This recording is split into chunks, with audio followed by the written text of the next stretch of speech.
Hello, everyone. Welcome back to another episode of The Mind of Reese. Today, we are going to get into something that's really, really important for a lot of tattoo artists. The 4 major boundaries every tattoo artist should have in their business. And we dive really deep into this one. But before we get any further, we have a couple of things that are coming up. Number 1, if you aren't already signed up for Meditation22, that is about to start in about a week.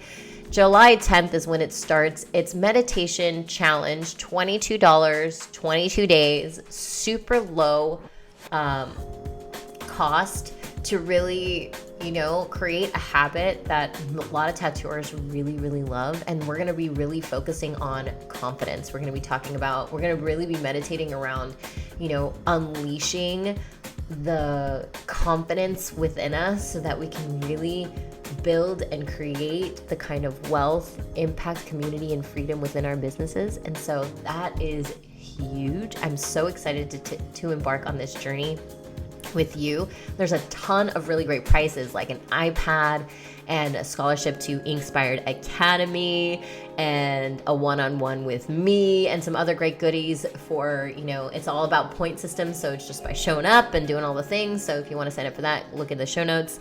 Next thing we have going on is InkSpired Academy is up and running and we are ready to take on our new students. This is my signature tattoo business and social media marketing program.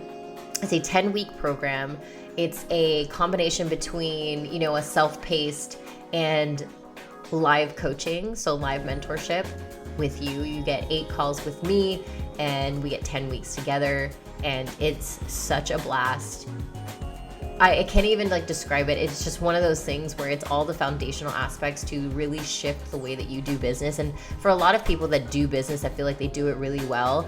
This still is very much adheres to you in so many ways because this goes over not only the foundational aspects to how to running your business and what you need in your business to really make it scalable and successful and sustainable, but it also goes over a lot of social media marketing and marketing tactics, also how you structure your business for that scalability and for that sustainability and so much more. If you want to check out what that's all about, please go into the show notes and check it out.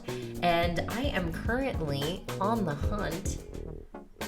I'm not even really hunting. I'm open. I am so open to inviting 2 new people into my space, my inner circle VIP one-on-one space. I don't know, I'm just feeling that there are 2 people out there that are really ready to take their business to a whole new quantum level and would rather just skip the programs and go straight to the meat potatoes and work with me. And these types are the ones that are really excited about their future and really wanting to build what that future looks like and how we can get there, both from the inner game, the energetic game, and also the material game, the strategic game. So I have 3 ways that I implement these containers, and we go through these 3 levels. I'd say these 3 levels in order to really create a business that is not only successful and thriving, but that also feels so much joy, that feels so much fulfillment,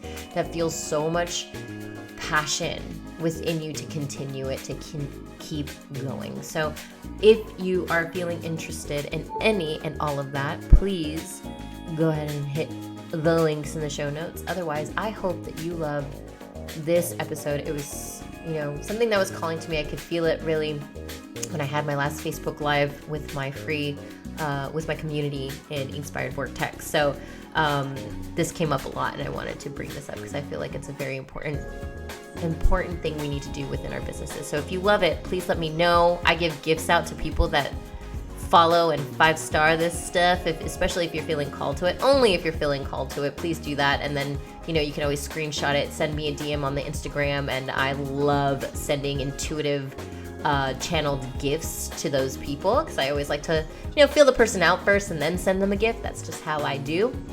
So if that feels aligned and alive for you, please do so. Otherwise, I hope you love this episode. Welcome back to another episode of The Mind of Reese. Today, we're going to be talking about something super important that I feel like a lot of tattoo artists don't really do. And oftentimes the reason why we don't do this thing is because we're really obsessed with our businesses. We're so passionate about the things that we do. We're so like, especially for my listeners here who are super heart-led, who are spirit-led, we just really love perfectionism, and sometimes that leads into people pleasing and these kinds of things. But you know what? I want to tell everybody who feels this way that perfectionism is not bad. I don't ever want to look at perfectionism or my people pleasing as something bad. We lead this with like a negative connotation because it's like people deem it negative. For just because I am a perfectionist, quote unquote, I have a high level of standard of what value of how I showcase my work, whether that be in the tattooing, whether that be in the coaching. It's like, this is my level of standard. If it's perfectionism, then so be it. Every time I have ever told a client, especially in the tattooing, the tattoo collector, that I was a perfectionist, they were like, yeah, we like that. Thank you. Like, we prefer that, right? And don't you always get that? You're like, oh, I'm a perfectionist, so let me remove this and whatever, however many times. And it's almost like your scapegoat. Because deeply we know people love that about us. And we also know that it's actually what brings us that work ethic. But the way that it's like getting over it or getting over people pleasing is through boundaries. Okay, so I'm going to talk about today the 4 boundaries that every tattoo artist should have in their business. Most of the reasons why artists do feel really exhausted, they feel depleted of energy, they feel depleted of time, they feel depleted of, all of the types of resources that we have in our lives, is not because they have too much on their plate. It's not because we're doing too much. It's because they lack clear boundaries for themselves, for their clients, and for their overall business in general. And when we lack clear boundaries, we end up doing all of the things that do not light us up. When as the CEO of our business, as the, entrepreneur, as the president, as the boss of your company, of your business, we really have to be the ones focused on the vision. We have to be the focus on the innovation and the creativity and the rising and the, and then just the evolution of our own businesses. And so I posted this on Instagram, and by the time you listen to this will probably be a couple weeks. So I posted this probably a couple weeks ago about the 4 boundaries. Now we're just going to get into it in more depth. So when it comes to creating boundaries and maintaining boundaries, this is pretty crucial to your success. I mean, we all have the same 24 hours in a day. What makes you think that a millionaire or a billionaire or a multi-6-figure earner does? They have very clear boundaries, and they create an experience and an environment within their business that adheres to those boundaries. And this also means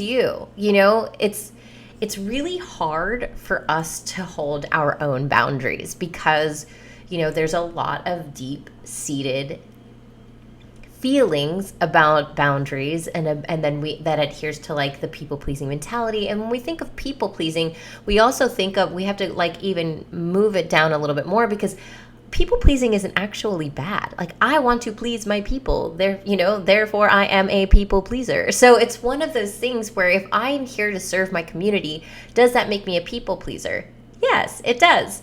But where we look at the connotation of people pleasing, it's actually a deeper thing of unworthiness. And it always comes down to the emotional trauma, the emotional wounds, the shadows that we have within ourselves that considers people pleasing or perfectionism a flaw. It's not a flaw. People pleasing and perfectionism is a beautiful work ethic, but when withheld with boundaries, withheld with loving boundaries, they can actually become a tool to your success. And so when I look at boundaries, I look at them in a way of adhering to the version of ourselves that believes that we are fucking worthy, that we are meant for greatness, that all of the desires are a match to who we are. We are a match to that. We are a match to those desires. And so so that's the reason why I think that if someone doesn't have clear boundaries, which I am so guilty of, I am so guilty of not having clear boundaries and not like when I do have boundaries, I don't like hold tight to them. I don't have a high standard to keep them because I still have this sense of feeling bad or this sense of like I shouldn't, or what are they going to think about me, or judgment and all this other stuff, that we end up having the boundary, but we don't adhere to the boundary. Now, there is places within reason, and we'll get into that today, that we don't need to hold the clear boundary, especially when we have the sovereignty, when we have the power within ourselves to hold ourselves in a space of safety and security, and we've created places, our business, that holds us in that safety and security. There are a lot of times where we can totally make the rules and break them. And that's the whole point about business. It's like, I'm here to make the rules and I'm here to break them. I'm here to understand the rules and I'm here to break them. And so when it comes to creating boundaries, the funny thing is this is what I tell my inner circle artists. If you don't know what my inner circle is, this is my VIP one-on-one container where you and I get together and we formulate strategies around your business, strategies, and really understanding the inner game. What's your inner game? What do you actually believe? Passing those limiting beliefs, moving up into the energetics, calling into your future self, and then moving into the strategies of how we can, create the pathways towards the future you desire. And so this is a very hands-on program or container. So it's one of those things where, I have to get to know you really, really well. You get to know me really well. And then we move from there. But what I tell my inner circle artists, and a lot of people in my students, InkSpired Academy, all of my programs, is that people love boundaries. We love them. People love boundaries. They should be encouraged because we don't want to assume where your boundaries lie. Because the moment that someone crosses a boundary and then it all becomes like someone's taking things personal. We start to take things personal. We get upset. We don't understand why that person shouldn't just know already. Like they should just know my mind. They should just read my mind and know where my boundaries are. And I don't want to have to explain them because I'm embarrassed to explain them because I think that it's being too much. Like I'm too much. I'm too much for having boundaries. I'm too much for, speaking my mind. I'm too much, and I think that there's this unfortunate stigma in the tattoo industry where we have to be all tough and everything has to roll off our shoulders. And they can absolutely be. Like a lot of things roll off my shoulders because when I'm clear with my boundaries, then I have systems and in place for when those boundaries aren't upheld, and I let you know, like, hey, these are the clear boundaries. If they're not upheld, these are the consequences. Then I don't feel bad about, implementing and taking action on those consequences. Or, and then oftentimes we end up learning where our boundaries are. So then I don't take things very personal because I'm like, hey, you know what? I didn't clearly state that this is a boundary, even though I've clearly stated a lot of things were. So let me go ahead and let them know. Like this is an environment and I encourage boundaries. If I've crossed a boundary, I want to know. I want to know if something bothers you, if I have said something that could potentially, make you think something different of me. Like I want to know these things and I want to understand them and I want to, have a really adult conversation about this. But oftentimes when we run into spaces, especially when we're an artist in a room filled with other artists and we're in a tattoo, like in a tattoo shop, this doesn't clearly get stated. Everybody who's like, oh, I don't want to treat my business like a corporate place, but yet I'm going to have people walk all over me or I'm going to walk all over them. And then we're going to get upset and we're going to talk shit behind each other's backs. And it becomes a toxic place where everybody's feeling a little on edge, and it reflects in my work, and then blows up. Someone gets upset, someone leaves, someone gets fired, whatever it might be. And so how about we take away all of that stuff, clear that journey, because that journey is quite frankly boring, because it's a journey that I hear so many times and I have been through on a few occasions. And so it's one of those things where let's stop watching the rerun of the drama television show that is boring. Like I'd rather create something new. Like, Hey, communication, go figure. Emotional intelligence, go figure. Like a lot of concepts. Like let's elevate. Let's grow. Let's shift the way that we show up in this industry. It doesn't have to be a corporate setting. We can still have familial culture within the business while holding clear fucking boundaries. Actually, it's even better. It's even better than familial, because you know what? Sometimes in our families, it's so hard to create a boundary with our loved ones, with people we believe we're not supposed to be creating boundaries for. So when it comes to boundaries, right, I was saying creating and maintaining boundaries is crucial to your success. You have 4 resources. 4 resources. You have time, energy, money, and attention. The most finite resource you have is your attention. Your attention is more valuable than money. Your attention is more valuable than time. Why? Because the level of attention determines the quality of your use of time. If my attention is going all of these places and I don't, and I'm like, yes, but I have all my attention in all of these spots, all of these different buckets, like, oh, my emails, my content, my tattoo designs, my tattoos, my clients, my assistant, my this, my that, my whatever. It's like all of this attention, if I'm being pulled and spread thin in so many places, I'm probably only giving a good 40% of my energy to all of it, so I can adhere to making sure I can spread myself thin enough to do that stuff. And then my time gets depleted. So if I'm looking at my business from that kind of angle, and when I look at my business, 20% of the things, 20% of my result equals 80% of my business. What is the 20% of my results come from? 20% of my results. I think I'm saying this right. Oh my gosh, I totally have been teaching this so long and I'm getting tongue tied. 20% of my results come from.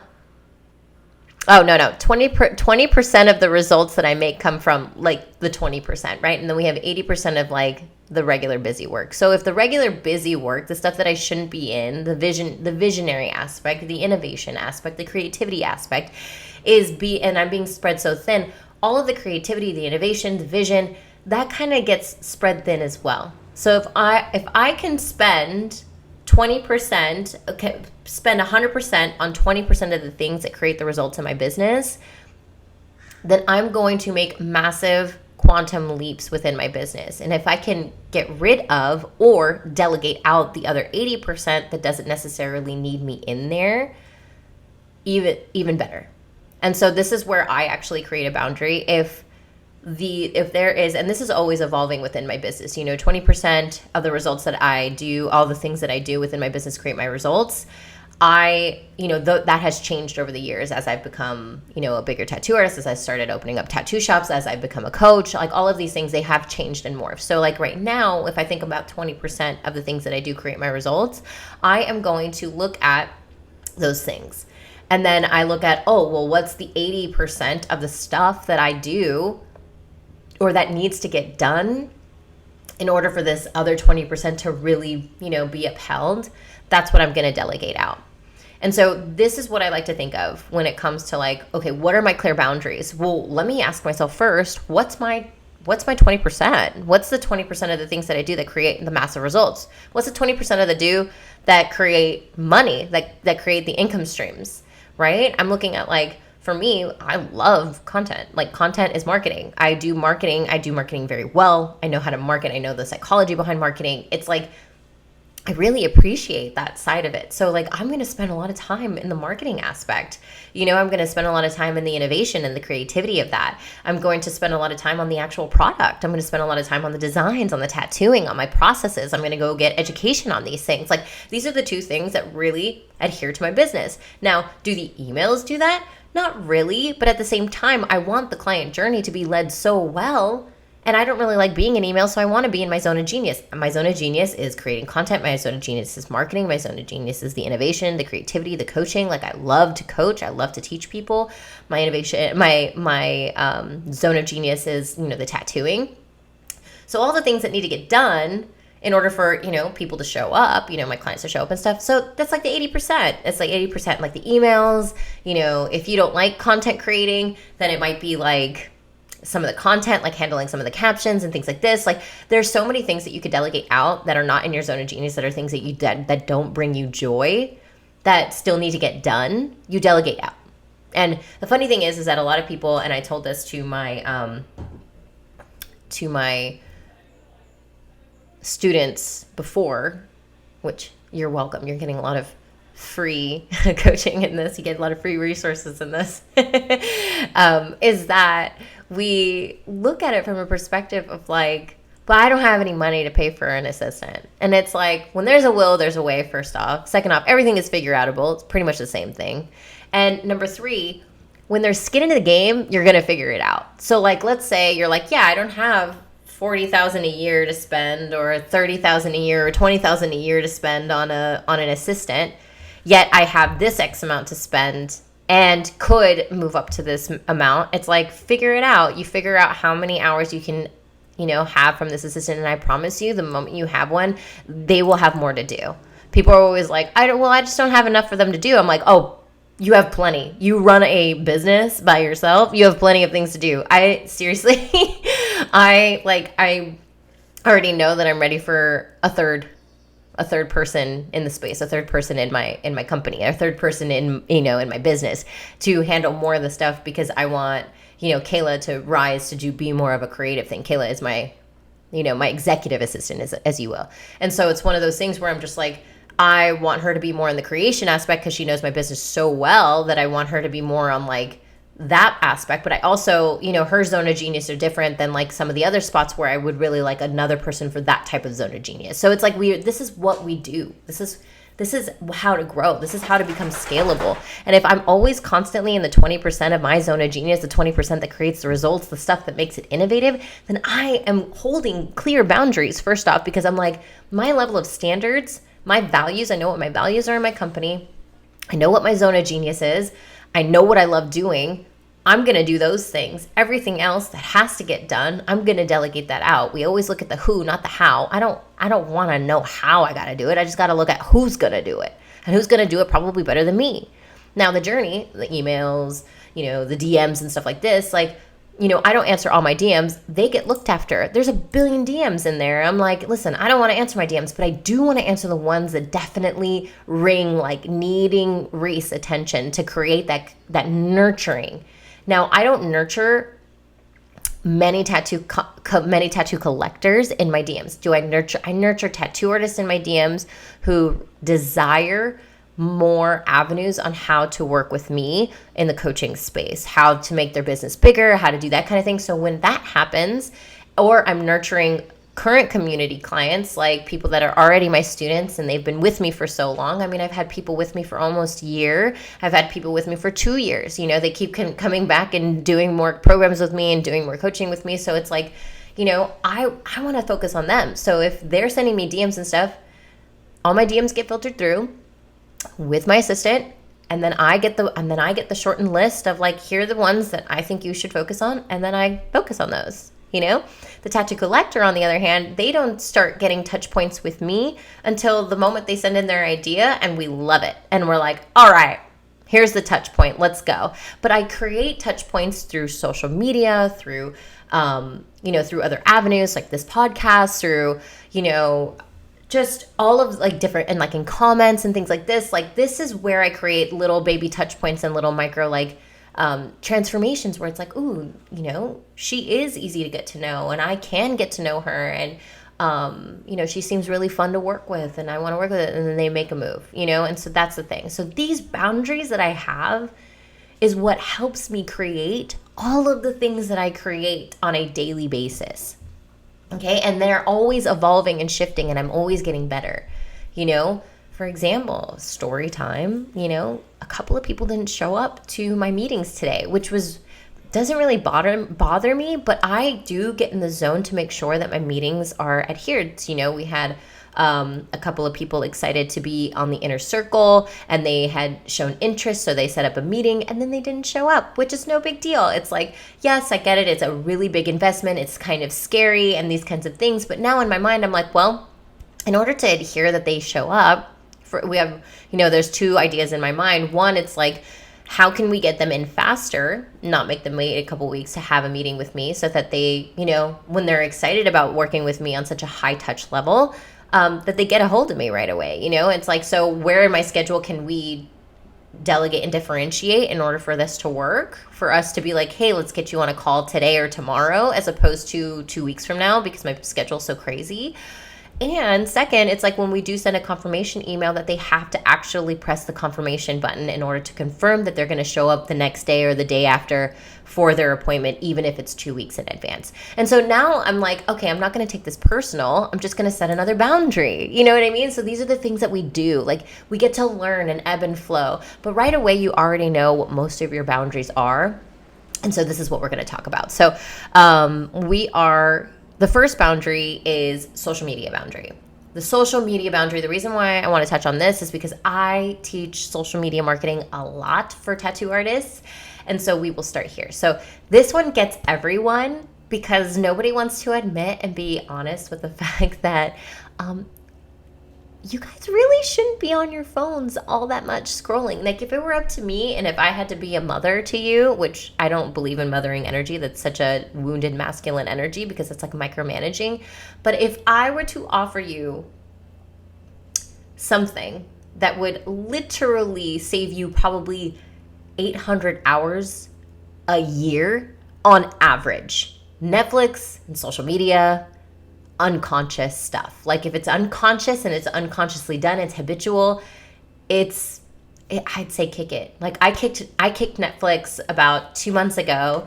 I was only going to do it for a month. Now I've gone 2 months, and I'm like, wow, how much time have I gone back? And I didn't even really think that I watched it all that much. I watched it like at night, and I was like, but then, one thing turned to another, and then all of a sudden I started to realize that my sleep got better when I got rid of it. And then I was like, wow, okay, my sleep is better. I'm not dreaming about all these crazy stuff, because I'm a very vivid dreamer. And so I was like, wow, I started reading at night, and I was like, this is really good. This is really amazing. And I'm actually growing much faster. If I didn't already think I was growing super fast, like, let's go. And so it's one of those things where I was like, okay, let me just adhere to this and just see how much I can do. Like, let's just keep going. So if I were to tell any artist about social media boundaries, the only thing really you need to be on social media is for inspiration. Number one, inspiration.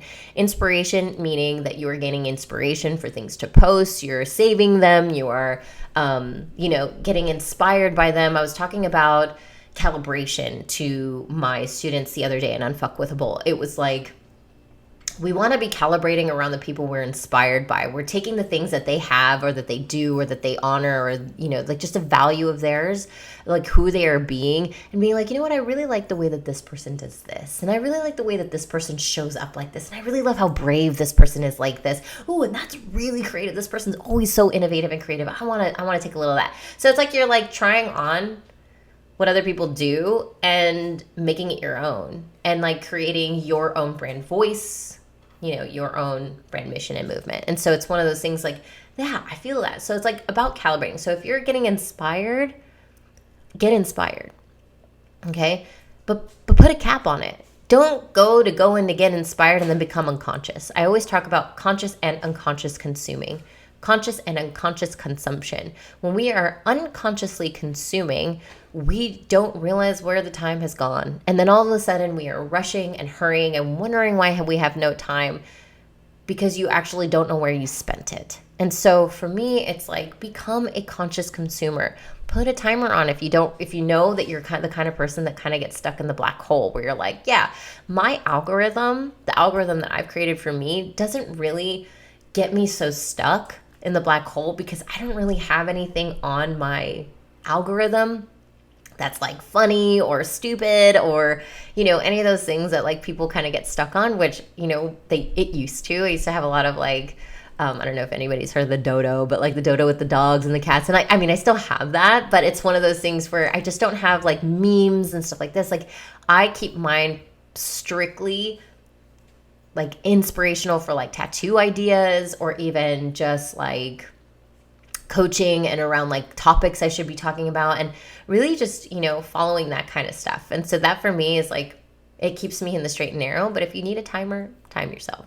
The second reason why you should be on social media is the posting. You should be on social media for posting. You're posting it. That's it. But posting takes I mean, at most, maybe 15 minutes. Now, if you're creating your reel within the app, then yeah, it might take a little longer. It might take 30 minutes, might take 40 minutes, but you should only be on there for posting. You post it, you set it and forget it, like an easy bake oven. I talk about this a lot. So the only third reason you should be on it is to be nurturing your community. Okay, nurturing your community means commenting back with conscious, real, alive comments, not just hearts and thank yous. No, we are building a brand. We are building a business. People want a better touch point than just a heart. They want a better touch point than the thank you said before 50 million times. They want to kind of hear their name. And for me, I am huge on that. That is a level of standard that we have in my DMs and in my emailing. We always say their name. It's like, hey, thank you. You are amazing. You are beautiful. And sometimes if I get a little wild hair at my ass, I'll even just go check and look at their stuff and just be like, oh my God, I love this about you. And it's just like, so easy. And that for me, I'm like a good 30-minuter. I'm like maybe 30 minutes in the morning, 30 minutes at night, just to make sure that everybody gets touched on in the comments, and then I'm done. And so really, when as much as it looks like I'm on social media, I am probably on social media maybe, I would say anywhere from 1 to 2 hours a day, if that. And I do that because it is a part of my business. And so if you're not on for that long and you're just kind of skipping around on it, then you need better boundaries around your scheduling. We'll get into that a little bit later. So social media boundary, you should only be on for the 3 reasons. Otherwise, you are unconsciously consuming. So set a timer. Set a timer for how long you need to be on social media. And don't let it be the first thing that you touch in the morning, and don't let it be the last thing you touch at night. I promise you, you are actually going to thank yourself. Your creativity will thank you for not letting it be the first thing you wake up to and the last thing you go to sleep with. Because not only is the blue light thing going to fuck with your brain waves, but when you offer yourself space to create before you consume, you actually become more innovative in your creative processes every single day. So every day you decide, I'm going to get off my phone an hour before bed and I am going to create something before I consume. When I wake up, the first thing I do is I go to the gym, then I walk my dog, then I take a shower, and then I meditate. Those are the 4 things that I do. Like that is a boundary for me. I don't look at my phone in the consumption way. The only time I do, I don't look at my messages, I don't look at emails, I don't look at anything. That's a total fucking boundary. Like I refuse, because for my own well-being, I need to fill my cup first before anybody else's cups gets full. And the reason why I can fill so many cups on the other side, how many clients I can serve, how many people I can serve, how much energy I can be in, is because I do this for myself. It's because I hold this boundary. And we're going to get into those types of boundaries as well. So I challenge you to go 1 month without doing this, 1 month with taking an hour before, maybe journaling instead. I journal with my feet up the wall. The reason why I do my feet up the wall is because I have sometimes I have sciatic problems. So it helps. It helps because I sit down all day long. So I put my feet up, I read a book on whatever. It doesn't matter what you're reading. I like to read self-help and business books. Like that's just my vibe. But read a Twilight book. I don't know. I have been reading this Twilight book, so I'm not going to lie. I'm reading Edward's perspective. Honestly, it was like one of the hardest things for me to admit that I'm such a tweehard. Or if anybody ever knows me, they would know that I've read like over 250 vampire books in my lifetime. When I used to live in my car, books were my escape, and so because I didn't have internet. When I lived in my car to first start this business, like 12 years ago when I was when I wanted to become a tattoo artist, and I was just an artist, a fine artist, and yeah, vampire bricks were a vibe, and Twilight was a thing. And so yeah, I just recently picked up like Midnight Sun. Anyway, we're getting off track. So you're welcome. Okay, the next boundary we have, number 2 boundary, is client boundaries. Huge, okay? Your clients want to know what to expect when they work with you because they actually do want to respect you. Go figure.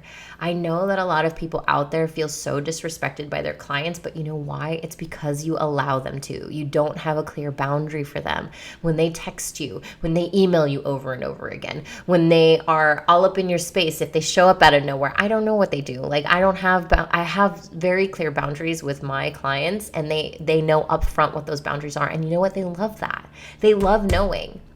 And when you create these clear boundaries with your clients, they will rise to meet you. Because when you actually hold the boundary and you say no to anybody that doesn't meet the requirements, they will rise to meet you.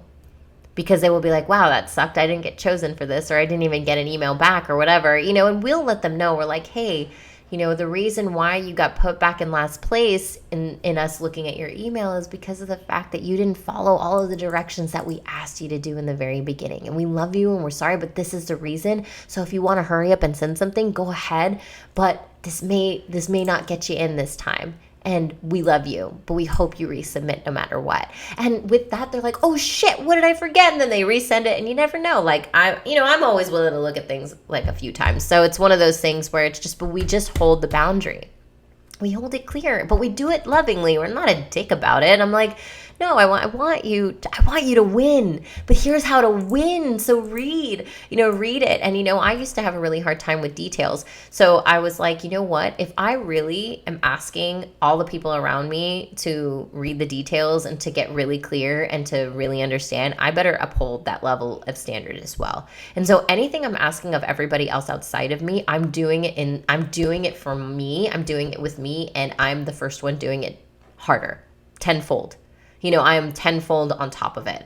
And so that's just the way that I look at it. It's like, if my clients aren't reading into the details, where am I in my life not reading into the details? And where am I skipping over details and like totally being fucked? You know what I mean? So it's like, okay, you know what? If someone's not showing up for a meeting, or if someone like cancels, it's like, okay, where have I canceled on someone or didn't show up or something of that nature? You know what I mean? And oftentimes it's like, I'll look at it as a reflector, but then sometimes I just don't. I'm just like, hey, shit happens.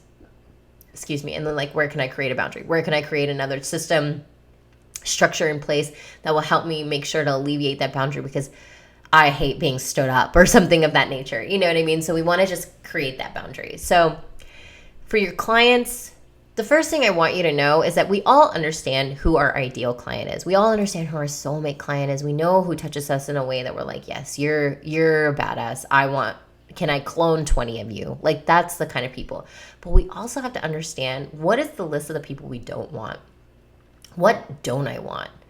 And be clear with that for yourself. Because oftentimes we'll people please, and this is where people pleasing can be a downfall, but the only reason why we call it people pleasing because we're afraid to say anything else that it actually is. It's not the people pleasing. It's because you feel unworthy. It's because you feel like there's not enough to go around. It's because you feel like you have to. It's because all of these things. But the moment you hold the boundary, the moment you hold the standard even, it's like, listen, I'm not doing any of these types of tattoos. I'm not doing any of this and this. Like, I really want to focus on this. And the only time I'm not going to adhere to the things that I don't want is when it's heart-led, not ego-led. But it's really hard because you have to understand the differentiation between your intuition and your ego. And that goes with a lot of inner work. So when it comes to that vibe, we have to understand that. But for me, there's moments where someone's story will get to me and I'm like, man, they're like, oh, I just really want to get tattooed by you, but I know you only do 6-hour tattoos and this isn't a big tattoo, but I thought I'd put it out there just in case. And you know what? When people do that, I'm just like, you know, I know the rules, but I know how to motherfucking break them. And that, you know, that story totally stole my heart. I am so willing to do that. I'm going to do this and that. Like, I tell people I don't do cover-ups. But a woman comes up to me and tells me that my ex-husband made me write his only on my wrists, and now I really just want to get them covered up because it reminds me of him and how I felt so disempowered as a woman to stand up for myself and, X, Y, and Z and continue on with the story. That is so heart-wrenching. I was like, yeah, I'm going to cover that up for you. Make sure we're going to get you in. Absolutely, right away. So it's like I can create the boundary and I can also break it, but I'm doing it from an empowered place. I'm doing it from an intuitive place, not because I feel like I'm not going to make money, not because I feel like, what if nobody else comes in? Because if I look at it from a lack mindset, I'm only going to be attracting people with, attracting people. I'm only going to be attracting more lack. I'm only going to be perpetuating more lack. And so we want to make sure that we are adhering to our boundaries. And if we're not going to, then, if we're going to break the rules, we're doing it from an empowered place. And so that's number one when it comes to client boundaries. Number two, just be very clear in your emails and your DMs. Like, this is very straightforward, but oftentimes we wonder why we don't know how to, be clear about this. We're like, I don't want to put that too much in the email. Maybe they won't read the whole thing. But again, when we can catch ourselves in the thought process of, well, I don't want to put too much. I don't want to have to make them read. What if they don't read the whole thing? What if this? What if that? It is really not up to you. It is completely out of your control about what people do outside of you. But when you hold yourself to the level of standard, no, I am worthy. And if this person really wants to come in with me, they're going to read this and they're going to show up and they're going to send all the things that I need. And this is going to be really easy because when I hold that boundary and I put everything in the first email, even though the email is really long, my email is really long. But you know what? People rise to that occasion because they're like, she puts so much emphasis on her work.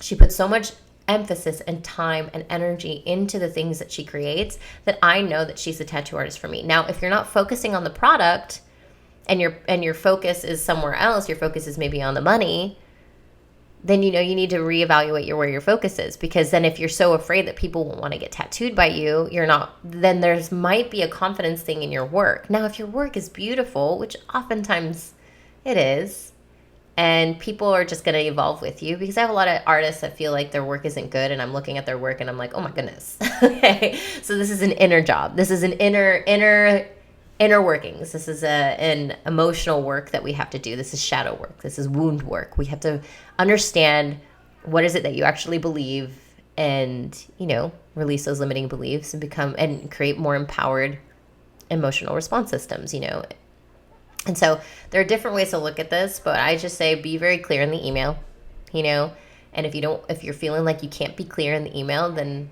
ask yourself why. Is it something limiting? Is it a belief? Is it a habit? Is it someone told you that you should be only acting like this, that you should say yes to everything because you need to make money? It's one of those things. So we want to be clear. So just be clear on what it is you're doing, but be clear also in the email, because then this creates the boundary with your client. Number two, if you take consultations, when people ask, I let people know, I'm like, hey, I'm not going to offer it out. If you don't want one, you don't have to have one. But it's one of those things where I don't offer it. If people ask, I say, yes, of course I give you one. But it's one of those things where most people don't ask for consultations because, they look at my work online, they're stoked on it, and they're just like ready for me to take on my creative self and go for it. But some people need a little extra, and I'm okay with that. So I adhere 30 minutes. That's it. 30 minutes is a perfect amount of time to make a client feel really comfortable and excited and turn their ideas into something tangible. And as tattoo artists, we have to create that inspiration, that awe, that feeling of like, wow, okay, this is what they're going to do. Like when someone starts to express to me why it is they want something, I'm like, ooh, you know what, we could do this and we can do this and maybe put this like around here. And if it's going on this part of your body, we're literally giving them a story that they can visualize. artistically with it, like that's going on their body. And when we get excited about their idea, they get excited about their idea. 90% of it is energy. 90% is enthusiasm, right? My assistant talks about this all the time. Blowjobs are 90% enthusiasm. It's like, it's not technique, it's enthusiasm. So if I could get someone enthusiastic about an idea, and if I'm genuinely enthusiastic about it, then I'm going to do a good job, whether or not it's like a good technique. So it's one of those things where we just like, look, like telling a story and giving the idea to a client, it's 90% enthusiasm. We just got to be enthusiastic about it. And then we can go to the drawing board and see what works and see what doesn't. And then, if they require like a drawing beforehand and all this stuff, then, you can discuss that then, And so it's just one of those things. Consultations only need to take 30 seconds. 30 minutes. So 30-minute consultations, you're good to go. And lastly, third client boundary, no texts. No texts. I know that some of us are really well versed. We're like, I don't even take texts. Are you kidding me? But there are a lot of people out there that still take text messages. Now, you can take text messages if you have a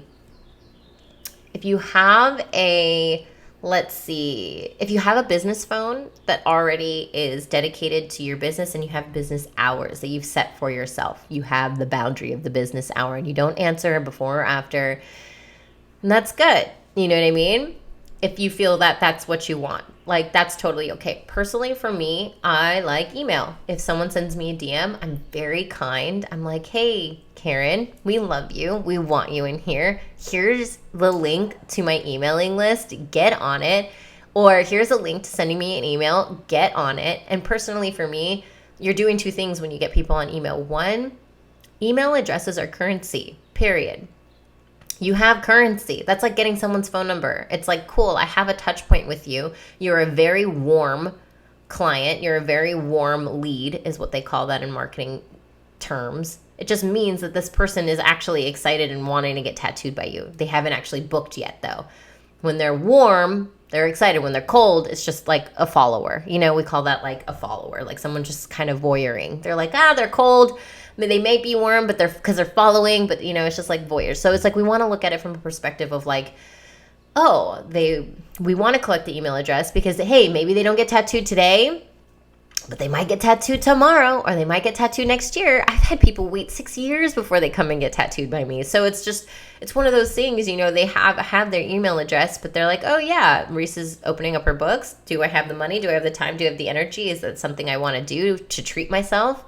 Heck yeah, I'm going to do that now. And then they'll wait another year and then they'll do it again. So it's just one of those things where having that touch point is easier. Plus, we don't ever want to rely totally on social media because we don't know if it's going to die. Like, look at all the MySpace and, whatever else stuff that's like been up and then been down. So no texts.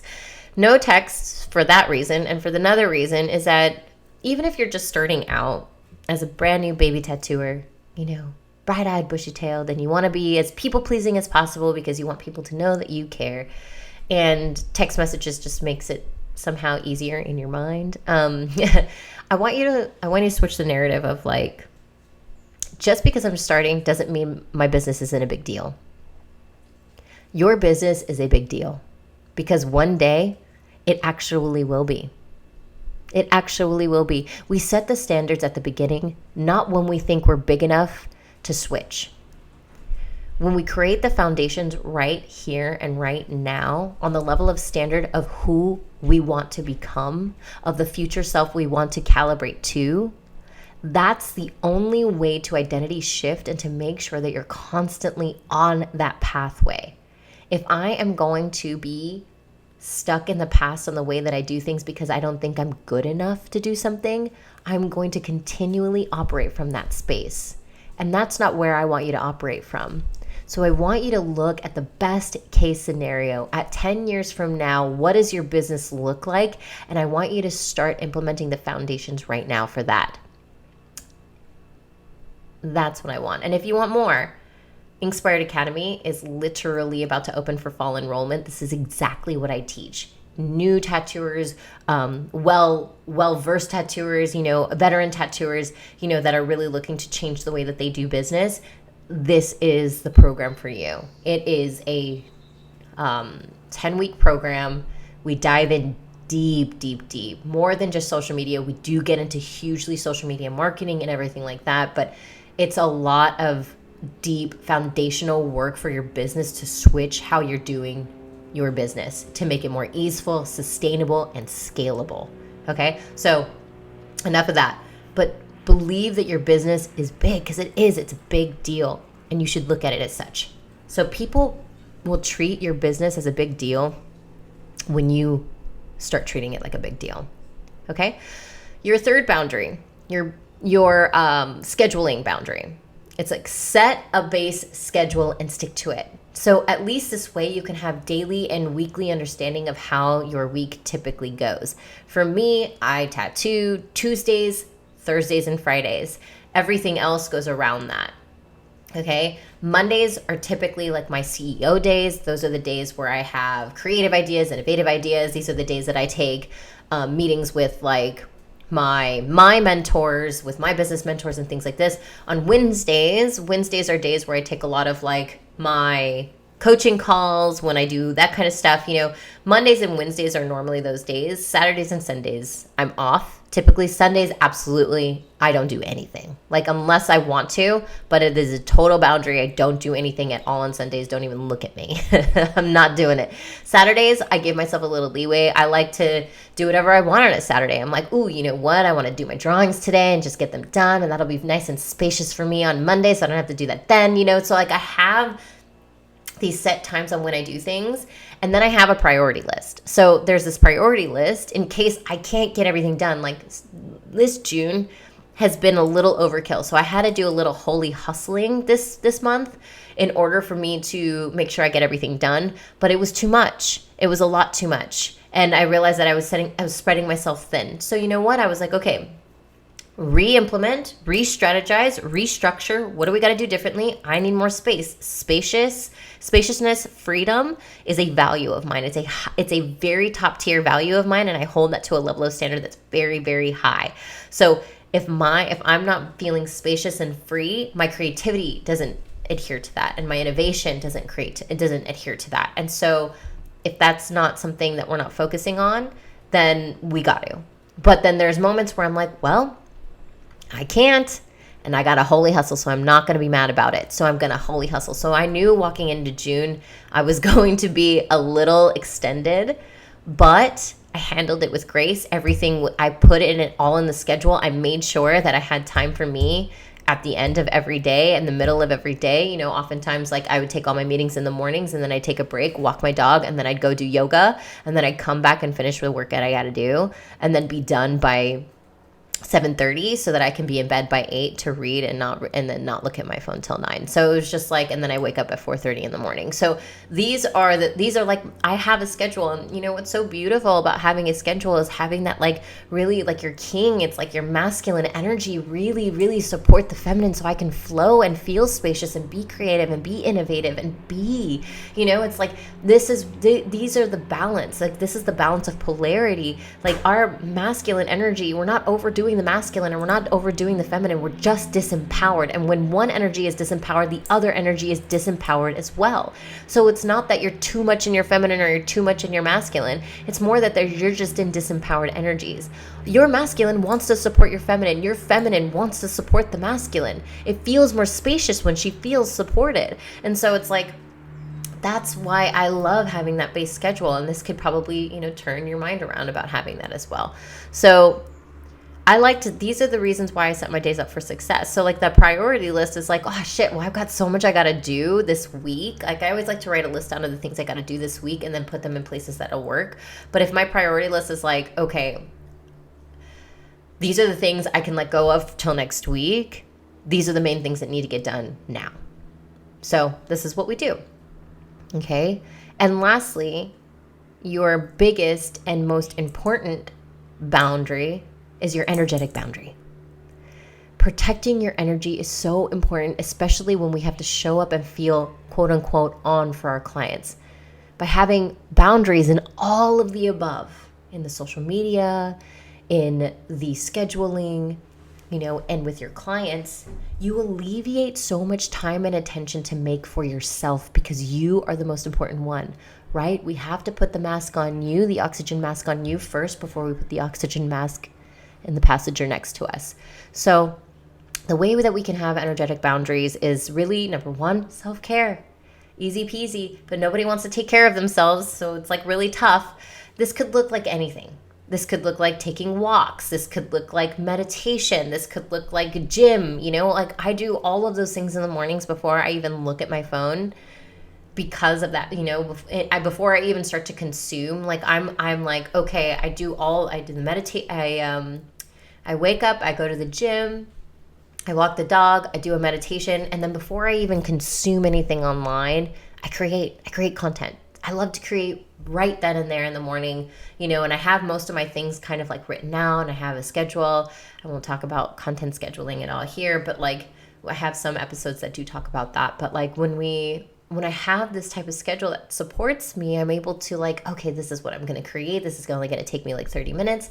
I eat brekkie, and then I sage again. I sage my space, and I create the ritual boundaries within my client and with my space, and I create boundaries with all the things that are going on in my life. Once I am at work, I'm in a tattoo studio, and I am about to meet my client, like they're supposed to come in the door. I set the intention that this is where my attention is going to be. So I set the intention of where my attention is going, because it is so important for me to be completely focused on the thing that I'm doing. I need 100% focus on what I'm doing in order to get better. And since I am a tattoo artist, I'm still practicing tattooing, and I'm doing coaching, and so there's a lot on my plate. I need to adhere to these boundaries for myself so that I could create the best thing I can create for my clients and for my students. So self-care is huge. It's number one. I get acupuncture. I sometimes get facials. I love morning walks. Meditation is an absolute non-negotiable in my life. It has to be every day. Even when on days when I don't want to, I always thank myself for doing it. It's just like running. I'm like, oh, I'm so tired, I don't want to do it. But then I go and I do it, right? So that's the vibe, okay? And number two is the ritual boundary for the clients. Like I said, I Palo Santos, the space, and I also set the intention not only to be in the moment with my client, but also protecting the boundary of myself, protecting my energetic boundary. Because a lot of times you never know, like especially if I've never met my client, I don't know if they're going to be quiet. I don't know if they're going to be talkative. I don't know what. But I'm always going to make sure that like I protect myself. I set the intention of, literally, if you're watching this on Spotify, I'm closing my eyes and I'm holding my heart, and I'm just setting the intention of like I protect my boundary. I protect my energetic boundary around my space so that I don't feel super depleted. And and I honor it. Because what if on a day I don't really feel that like talkative or whatever, And so if I honor that boundary, what I'm going to do is might tell my client, I might tell them, hey, I'm just not feeling super talkative today. And honestly, I just want to be sure that I give you the best tattoo today. So if it feels a little quiet in here, I promise it's not you. It's just, it's just me. And I'm just trying to super focus on this right now. And the moment that I honor that and give that part of myself that needs that a voice and gives myself that boundary with that client, I normally shift. My mood shifts. Because my clients are like, oh my God, yeah, of course. I want you to do the best tattoo you can do. Don't worry, I'm going to shut the fuck up. And that always makes me feel a little bad. But it's like the moment I give the part of me a voice that needed to be heard, it's like saying to your inner child, it's like telling a little girl or your child, just be like, yeah, you totally are allowed to feel the way you feel. You're like, what a concept I am. I'm allowed to feel what I feel. It's like, yeah, because we don't expect you to be 100%. I'm sorry, you're holding your human. Like, no, we want to be there for our human. And if our human is asking for like, hey, what, I'm just not feeling like 100% like me. And I know that my energy would best be served in just the total focus and not trying to put my energy in all of these other buckets, like by trying to be talkative and trying to entertain you, as well as like trying to do a good tattoo and all this stuff. And if I'm just open and honest in a loving way with my client, they're always very sweet about it. And then normally when they accept it, it shifts my mood. Why? Because I honored my fucking boundary. When you honor yourself, you alchemize.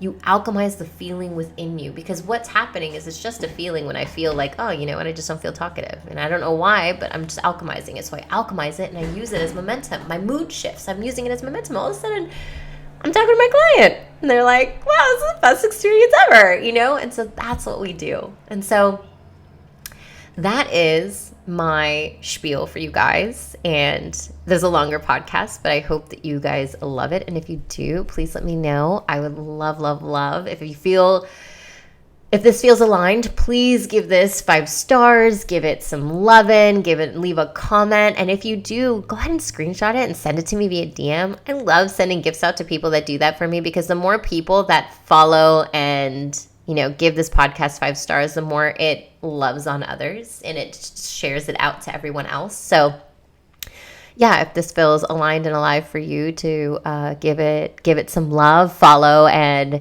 give it 5 stars, please just screenshot it, and I would love to send you a little sweet gift from me.